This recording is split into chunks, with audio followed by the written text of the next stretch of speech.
welcome to English Stories. Thank you for stopping by. Don't forget to share our stories with your friends. Our story today is a sad one.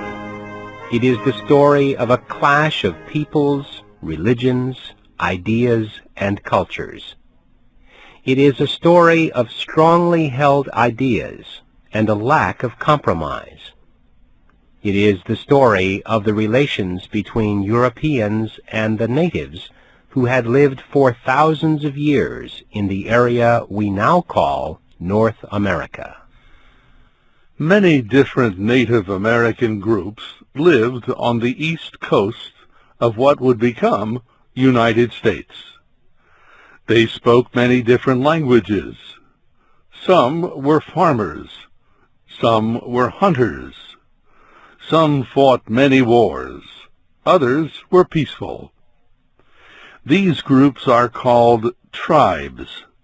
Their names are known to most Americans: the Senecas, the Mohawks, the Seminole, the Cherokee, to name only a few. These tribes had developed their own cultures many years before the first European settlers arrived. Each had a kind of religion, a strong spiritual belief.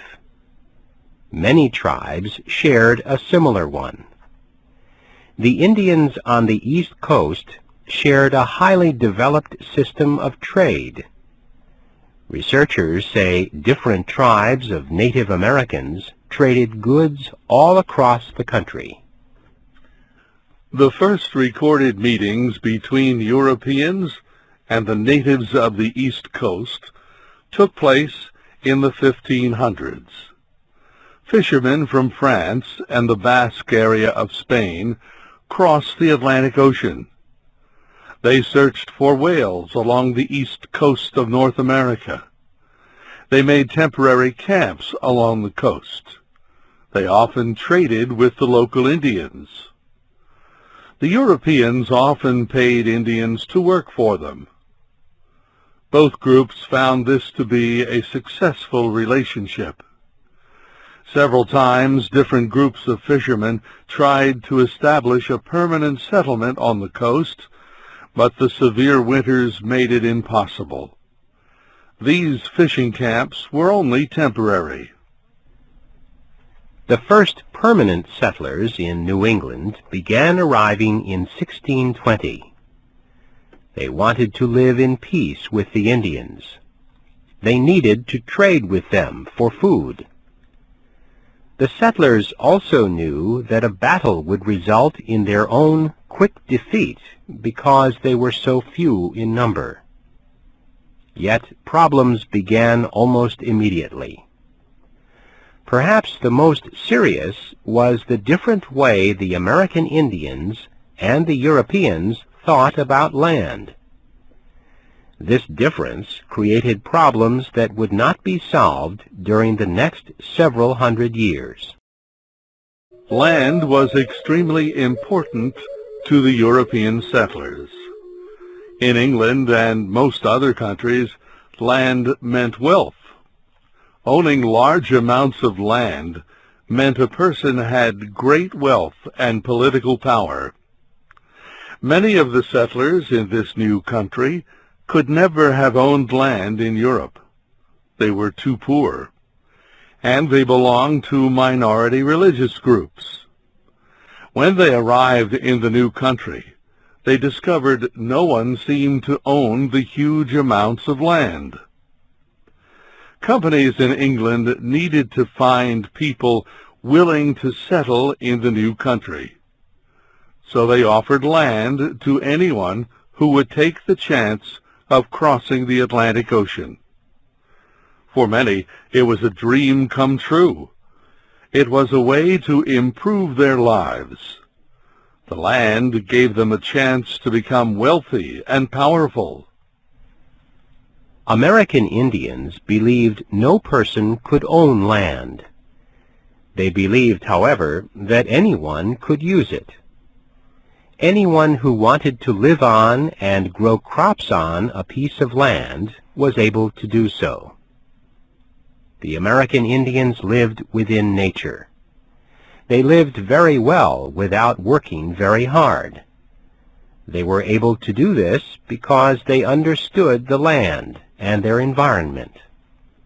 They did not try to change the land.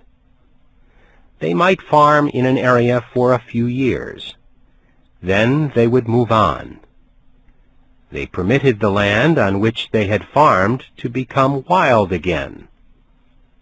They might hunt on one area of land for some time, but again they would move on. They hunted only what they could eat, so the numbers of animals continued to increase. The Indians understood nature and made it work for them.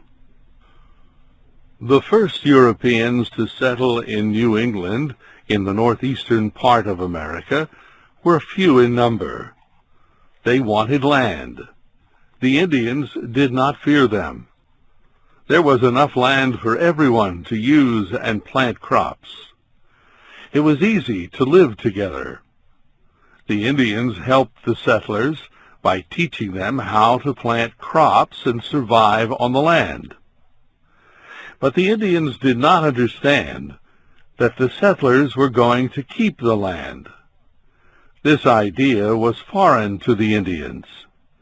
It was like trying to own the air or the clouds. As the years passed, more and more settlers arrived and took more and more land. They cut down trees. They built fences to keep people and animals out. They demanded that the Indians stay off their land. Religion was another problem between the settlers and the Indians. The settlers in New England were very serious about their Christian religion. They thought it was the one true faith, and all people should believe in it. They soon learned that the Indians were not interested in learning about it or changing their beliefs. Many settlers came to believe that Native Americans could not be trusted because they were not Christians.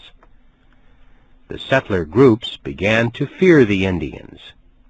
They thought of the Indians as a people who were evil because they had no religion.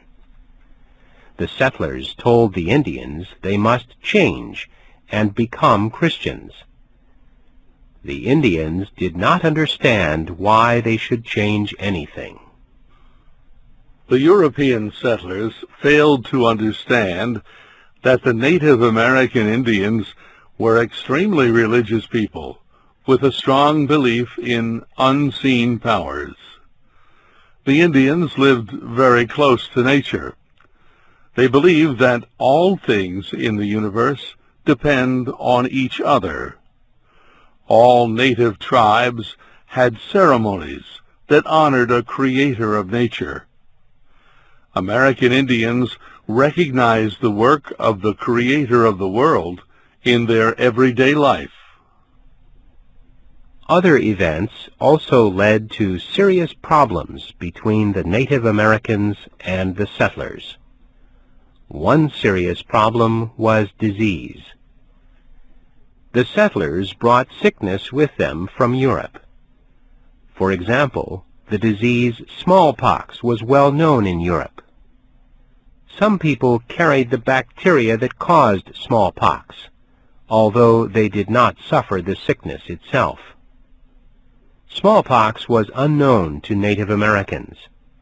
Their bodies' defense systems could not fight against smallpox. It killed whole tribes, and smallpox was only one such disease. There were many others. The first meetings between settlers and Native Americans were the same in almost every European settlement on the east coast of America. The two groups met as friends. They would begin by trading for food and other goods. In time, however, something would happen to cause a crisis. Perhaps a settler would demand that an Indian stay off the settler's land. Perhaps a settler or Indian was killed. Fear would replace friendship. One side or the other would answer what they believed was an attack. A good example of this is the violent clash called King Phillips War. Matacam was a leader of the Wampanoag tribe that lived in the northernmost colonies. He was known to the English as King Philip. Without the help of his tribe, the first European settlers in that area might not have survived their first winter. The Wampanoag Indians provided them with food. They taught the settlers how to plant corn and other food crops. The two groups were very friendly for several years. As the years passed, however, fear and a lack of understanding increased. Matacam's brother died of a European disease. Matacam blamed the settlers. He also saw how the increasing numbers of settlers were changing the land. He believed they were destroying it. One small crisis after another led to the killing of a Christian Indian who lived with the settlers. The settlers answered this by killing 3 Indians. A war quickly followed. It began in 1675 and continued for almost 2 years. It was an extremely cruel war. Men, women, and children on both sides were killed. Researchers believe more than 600 settlers were killed. They also say as many as 3,000 Native Americans died in the violence. History experts say the tribe of Indians called the Narragansett were the true victims of King Philip's War. The Narragansett were not involved in the war. They did not support one group or the other. However, the settlers killed almost all the Narragansett Indians because they had learned to fear all Indians. This fear, lack of understanding, and the failure to compromise were not unusual. They strongly influenced the European settlers' relations with Native Americans in all areas of the new country. Continue your learning and listen to an English story.